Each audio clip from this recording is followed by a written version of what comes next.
Joanna and Jacqueline Pollock were a pair of sisters, respectively aged 11 and 6. The two tragically died in a car accident in 1957 in their home country of England. Their mother got pregnant again after their deaths, delivering twins Gillian and Jennifer about a year after the accident. When these twins grew up enough to start talking, they would identify toys that were once possessions of the dead sisters they couldn't have possibly known, and asked for them. Gillian began remembering Joanna's life, and Jennifer seemed to recall Jacqueline's life. Many people struggled to explain what was going on. While some doubted anything spiritual or supernatural was happening, others claimed this was proof of reincarnation. Were the Pollock sisters evidence that people can live more than once?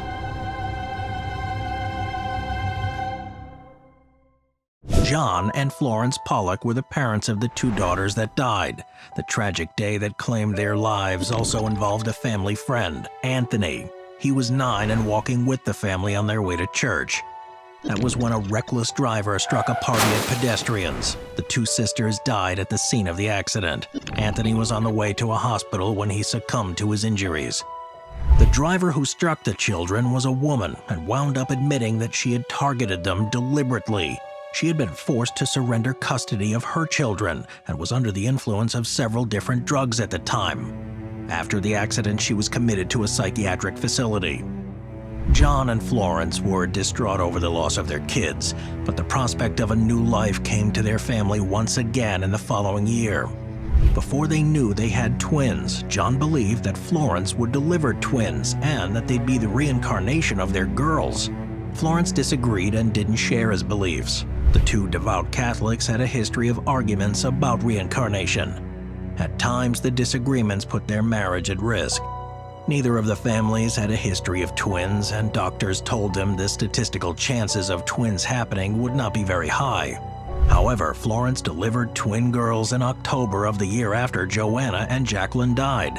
They named their new daughters Jennifer and Gillian. Florence kept denying the possibility of reincarnated souls even in the face of potentially overwhelming evidence that supported the theory. Florence eventually changed her mind about reincarnation when she heard the twins playing a game in which they allegedly acted out the fatal incident. The two girls knew specific body parts that had been injured and were bleeding. After their demise, Florence had hidden the late daughter's toys, but the twins asked for them anyway. In many cases, they identified the toys by individual names. Once they had them, they played with them like the previous children. The twins even knew which toys were delivered by Santa Claus. The twins named dolls after their older sisters, but toys weren't the only things they remembered about their deceased sisters. They reportedly pointed out specific landmarks that were known only to their dead sisters. One was a school where they had been students while still alive. When the twins were just a few months old, the family moved away from Hexham. However, when the twins were older, they remembered things about Hexham despite never returning there. Not only did the twins point out the Hexham Abbey school that their dead sisters had been students at, but they also knew how to find the playground on the property despite never having visited it. In many cases, the twins would see a car resembling the one involved in the fatal accident. They would panic and exclaim that the vehicle in question was coming to get them, and they'd start crying or cowering in fear. Both twins didn't just remember the vehicle that struck and killed their older siblings, but also recounted the experience itself. Their parents heard them discussing it, and the conversation included concrete details. One example was blood flowing out of their mouths after being struck by the other vehicle. The twins also had physical signs that connected them to their dead sisters. Jacqueline had once broken her skin at the age of 3 and needed 3 stitches. Jennifer had a trio of birthmarks close to her nose in the very same place where her dead sister had gotten those stitches. There was also a pigmented spot on her waist that mirrored a small spot in her dead sister. When she arrived, Gillian also had birthmarks on her physique. However, her markings were different from Jennifer's, and that's unusual for sets of twins. The older sisters' and twins' similarities extend to their personalities. Joanna had always protected the younger Jacqueline, and Gillian struck most people as the more mature of the twins. Gillian was only 10 minutes older than Jennifer, but frequently looked after her like Joanna stood over Jacqueline. John and Florence even noted how the twins enjoyed the same games and foods as their departed sisters. When she died, Jacqueline was still learning how to write. The teacher she had was worried that she was still holding her pencils upright using a fist, and she recommended the parents slap her hand to force a correction in this habit. The twins started learning how to write at the age of 4. Gillian held her pencils properly from the start, but Jennifer continued using the fist technique consistently until the age of 7. Even in young adulthood, she still occasionally returned to a fist grip. Once the twins turned 5, the moments of remembering their dead sisters' lives started happening less often. The twins kept leading their daily lives, which became increasingly routine. Self-proclaimed experts in reincarnation suggest that the children who remember their past lives usually stop doing so by their 5th birthday and focus wholly on their current lives. While the twins might have started to forget their sisters and their potentially past lives, Dr. Ian Stevenson did not. He was a psychologist who researched the idea of reincarnation, and he looked hard into the story of the Pollock twins. Gillian still had a handful of visions past her 5th birthday. They were mainly about a sandpit at a Wickham home. Despite having yet to go there, she accurately described the surroundings and the house. Joanna had been a resident there at the age of 4.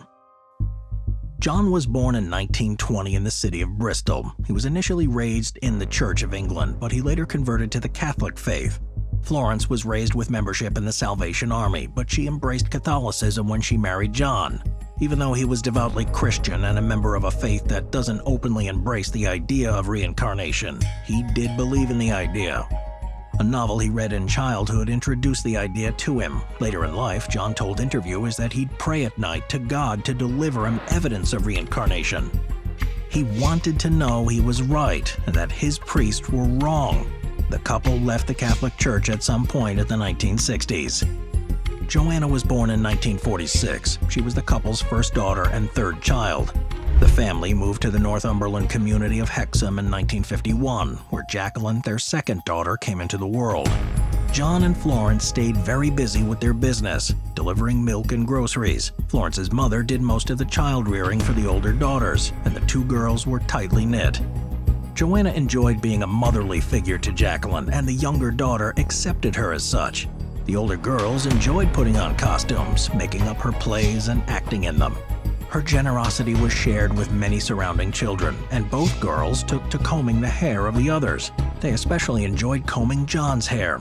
However, Joanna reportedly had premonitions of never reaching adulthood, and frequently was heard saying she'd never get to be a lady later in life. Humans have been pondering life after death as long as they've walked the earth. While the concept might be more prevalent in some Eastern religions, even the more Western religions of Christianity is centered around the notion of at least one person having gone through a form of resurrection. No one can know what happens after this life while still in it, and there's no consensus on what awaits anyone. Do people have a chance to come back? Is there only one ride before being sent to heaven or hell? What if there's nothing but an eternal abyss? Many religions and spiritual traditions believe that a person's soul outlives the body of the present, but some argue that these souls can be reborn in new forms.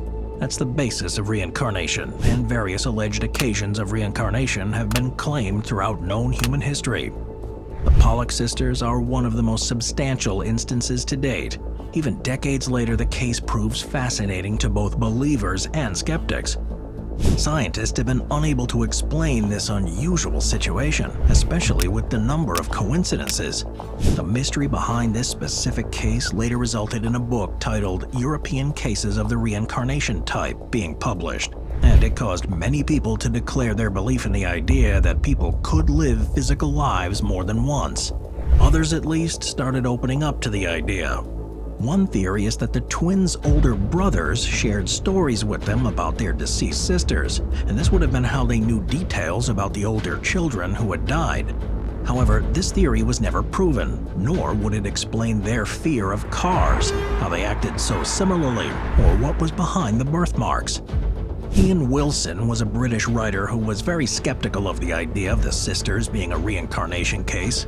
He pointed out that one of the 2 parents was an ardent believer in the concept from childhood, and he would have likely seen what he wanted in the world around him. His beliefs might have rubbed off on his family and friends around him. Wilson also argued that the evidence, while copious, was also flimsy in many ways. It was primarily witness statements and behavioral signs that the parents noticed. Since both pairs of daughters were from the same parents, family knowledge could quickly have been passed down, especially with two brothers who knew all four sisters. Richard Rockley wrote about the Pollock twins for a skeptic website and pointed out that John probably talked about his belief in reincarnation in front of the twins. Given their young age, they would have been very susceptible to their father's words and would want to please him. Relatives and friends surrounding the immediate family might have also discussed the accidental death of their older sisters when the twins could hear them. Such stories would leave a noticeable impact and influence on them. The birthmarks are a primary argument among those who believe in reincarnation. Ian Stevenson was a pioneer in the field of reincarnation research. His collection of work at one point had nearly 900 purported cases of reincarnation, where the prior incarnation was known to the individual who was alive now. Of those cases, 35% involved birth defects or birthmarks. Stevenson originally learned about the Pollock twins because of newspaper coverage. He had met with them in 1963 when they were aged 4 and had the chance to do interviews and examine them for birthmarks. Stevenson met the family once 4 more years later and kept in touch with the girls until they turned 20 when he met them again. By that point, blood testing established that they were identical twins. That meant their appearances should have matched physically, and even their personalities should have featured a tremendous overlap.